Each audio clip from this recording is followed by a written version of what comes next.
This is Andi Purewal for Boxing News. I'm joined by trainer George Groves here in London. George, how are you? Happy New Year. Did you have a good festive period? Yeah, it's a great festive period. I've been busy. I've been in the gym working with Lucas. So, for those who haven't heard me beat the drum for him yet, Lucas Roehrig, cruiserweight sensation, my new protege who I'm managing and training. And just before Christmas, we was out in Saudi Arabia, so I was fortunate enough to get booked and out there watching the fight and working the fight. But in town also was Opetaia, so Lucas came with us and they got some great sparring in with the number one cruiserweight in his division. And that skips along nicely to where we are now to announce his next fight, which is February 1st on the Boxer Sky card at Wembley Arena. Adam Azim headlining and Lucas Roehrig making his second pro outing. So yeah, we're really buzzing for that. We're in the gym, we're working hard. Before I delve a little bit more into that sparring with Opetaia with Lucas himself, from your time working with him, what stands out? What are his key attributes? What is he going to bring to the ring, and what are you hoping that you're able to pull out of him even more? So he's an exciting fighter. So if you're man after my own heart in many ways, but because he's got that killer instinct. He punches hard. He's athletic. He's fast. He's got flair and he's got style. So he's the attributes that I've seen in him that I admire, that I would always look for, and I used to try and hope that I'd have myself. Is sure he's fearless. He backs himself. He's a great athlete, but he's also a clever guy. He's teachable. You show him something and he understands it. He'll question it if it doesn't make sense, and then we'll work on it. And he's already made such amazing improvements, for working together these past almost 10 months now.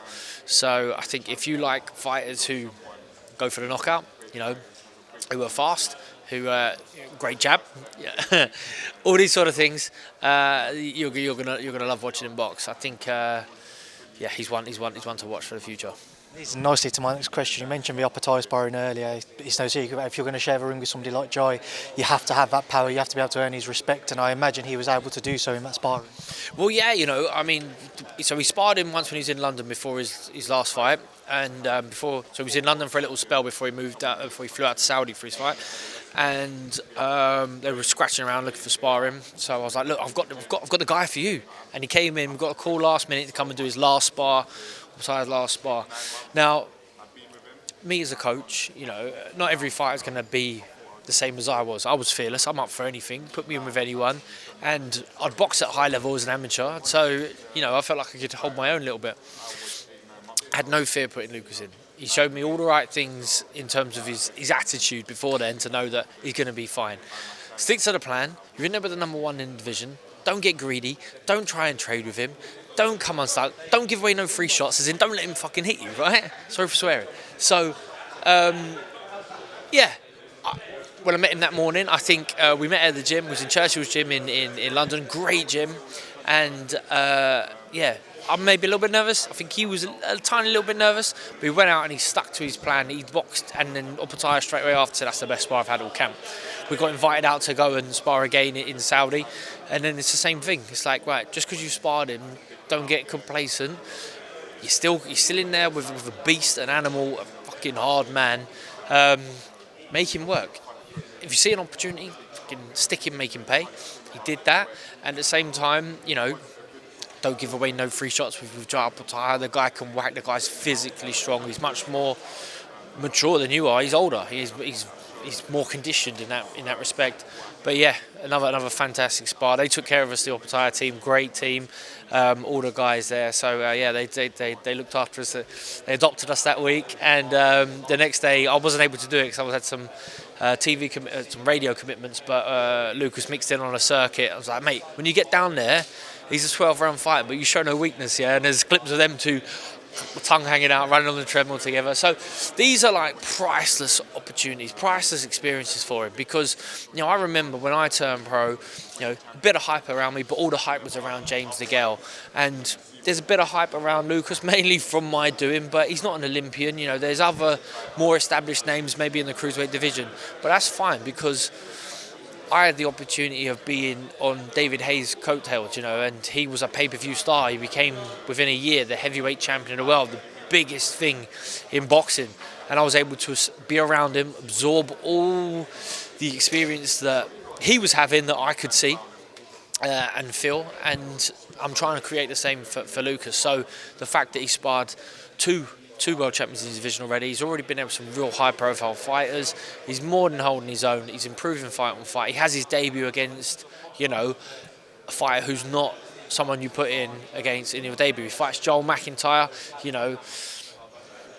good fight, really good fight, still game, still punches hard, still comes to win, and Lucas, broke him up, beat him up, cut him, hurt him, and then he can come out for the fourth round. So step in the right direction.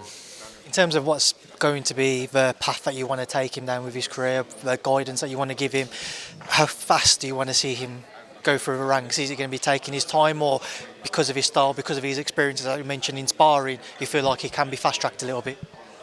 Yeah, I mean, it all depends on what you deem fast-tracking these days, He doesn't need to rush. It's not like, we're not in a Moses the Talma situation where we're trying to break records, and he's, but at the same time, I want him to be tested.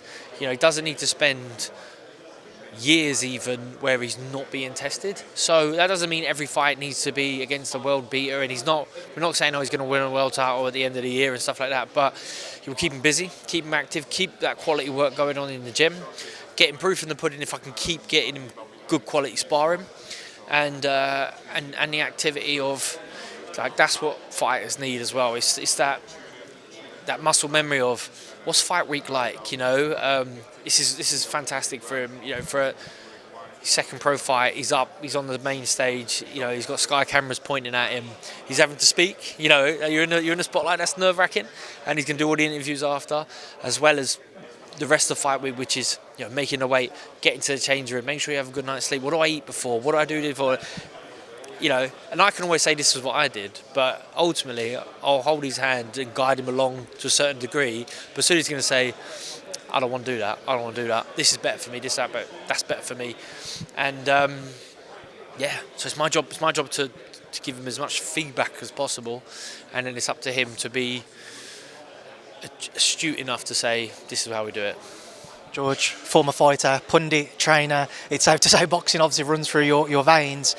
What is it about training now that's caught your eye, that makes you want to go down this route as well? Well, I think there was always going to be a time where I might have lent into becoming a trainer, but it's a massive step, it's a massive commitment, and to do it with someone you don't really know would have been tough. But I felt like, because I knew Lucas, because people I trust know him, he's from my amateur club, I still go down my amateur club, my friends are down there, my old coach Mickey Delaney, who's celebrated 50 years at the gym last year, he's looked after Lucas. So there was that familiarity where that was it was engaging for me to start with. That was that broke the ice, and if I was going to do it, I ain't going to go in there with anyone. I want to do someone who I believe can get to the very top, and he's that guy. He's the right age, he's got the right attitude, and he put faith in me, which is humbling, and it's not to be taken lightly, but brings me joy, and I want to coach and guide him to achieve things that even I couldn't have done as a fighter, and I believe he can. Just ask as well, George, obviously last time you was out in Saudi just before Christmas, what did you make of that main event?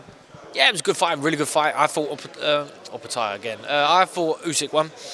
On the night, I gave it to Usyk by a few two rounds, but I had two 10-10s. So if those 10-10s went to Usyk, then I'm almost I'm at the same cards that the judges had. So I haven't had a chance to watch it back. When you're doing it there live, and you're conscious, not to try and be biased one way or the other. But I was with Anthony Crolla. Anthony Crolla, I think, had it a draw. So it was one of them fights. How do you want to score it? What do you like? I thought Fury, we know from the stats, and I don't always believe the punch stats, but that's how it kind of felt, was his punches weren't landing, Usyk's were. So Usyk was catching a lot of them and was landing. There was no momentum swings like we saw in the first fight, but good fight, great fight. I thought Usyk's feet, at the time when I watched it, wasn't as sharp as they were in the first fight. It might have been just because, I'm not sure. Fury was definitely heavier, looked out of shape, but conditioned enough to fight the 12 rounds. Good fight. The right man won, in my opinion. Obviously, talk of Fury Joshua taking place next. Do you feel like that would be the right move for both men? And if so, how could you see that one unfolding at this stage in their careers?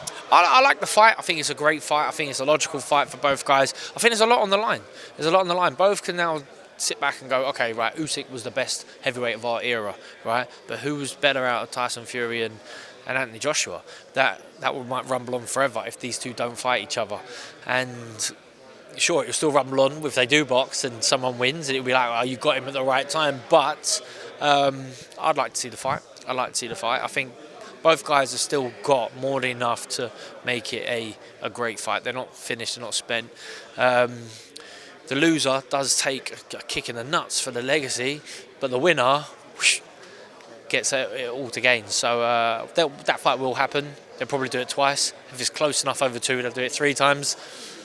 That'll be the end, though, I imagine, for both fighters. It'll be tough to fight on after that. So, but I look forward to it. Who do you think would win? I don't know. I do not know, because that Dubois that Dubois performance would have been aging for Anthony Joshua, but also suffering back-to-back defeats for Tyson Fury would have been aging. I don't know how both guys will come back next, so I wouldn't want to pick a winner. Themes of the heavyweight division, though, you mentioned Daniel Dubois, Joseph-Parker fight. Is it a 50-50? Do you favour Daniel? Do you favour Joseph? I favour Dubois. You know, they're both in good form, good momentum.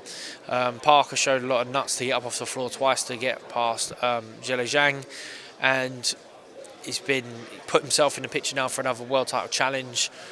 Great guy. You know, spoke to him at the end of last year, and he said he's brought in a new conditioning coach, and he's changed a lot of his training around. He looks in much better shape than he's ever done. But Daniel Dubois is just flying, especially since he's linked up with Don Charles. So